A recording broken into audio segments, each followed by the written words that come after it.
The sanctuary is the most important chamber in any temple in Egypt, for it's considered the private room of the god in his house. Only the king and the high priest are allowed to enter this sacred chamber that lies at the end of the central axis of the temple.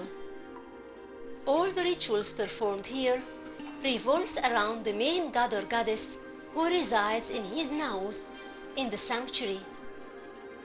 It was called in ancient Egyptian Set Weret, or the Grand Throne, which is the same name of the king's throne, each crowned in his place, where worshipping rituals and offerings are presented.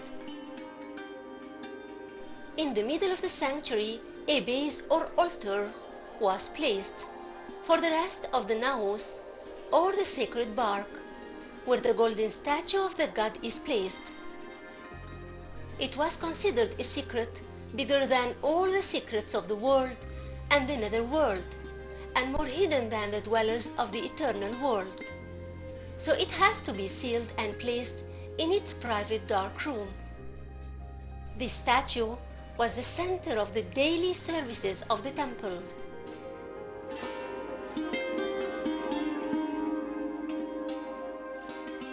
The scenes on the walls of Isis Temple's Holy of the Holies are connected with the resurrection story of Osiris and the sacrifice of his son Horus with his eye, fighting in his honor. Here, he is seen held by his wife goddess Isis, who spreads her wings to protect him. Meanwhile, he presents Horus with an eye, substituting his lost eye. Isis is represented suckling her son twice. Once she's sitting down with baby Horus over her laps, and another time standing up with him in his baby form, with a hair lock on the side of his head. In other scenes, Isis cries hard beside Osiris' coffin, while Anubis, the mummification god, stands above it.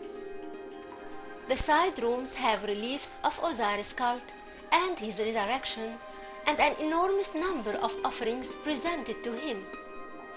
So in the sanctuary and its attached rooms lies the core of the mythology of Isis, Osiris, and Horus, where she recorded the story of one of the most important religions in ancient Egypt.